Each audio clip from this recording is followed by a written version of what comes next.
ಮಂಡ್ಯ ನಗರದ ಗಾಂಧಿ ಭವನದಲ್ಲಿ ಜರುಗಿದ ಕದಂಬವಾಣಿ ದಿನಪತ್ರಿಕೆಯ ವಾರ್ಷಿಕೋತ್ಸವ ಸಮಾರಂಭ ನಡೆಯಿತು. ಇದರಲ್ಲಿ ಮುಖ್ಯವಾಗಿ ಹಲವು ಗಣ್ಯರಿಗೆ ಸನ್ಮಾನಿಸಲಾಯಿತು.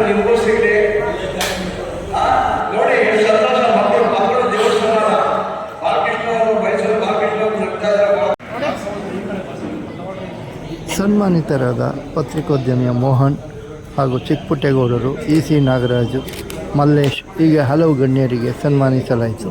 ಇದೇ ಸಂದರ್ಭದಲ್ಲಿ ಮಾತನಾಡಿದ ಬೇಕರಿ ರಮೇಶ್ ಅವರು ಪತ್ರಿಕೋದ್ಯಮದಲ್ಲಿ ಹಾಗೂ ಹಲವು ಗಣ್ಯರಿಗೆ ಗುರುತಿಸಿ ನಾವು ಮಾಡುತ್ತಿರುವ ಕೆಲಸ ಮುಂದಿನ ವರ್ಷವೂ ಇದೇ ರೀತಿ ನಡೆಯಲಿ ಎಂದು ಮಾತನಾಡಿದರು.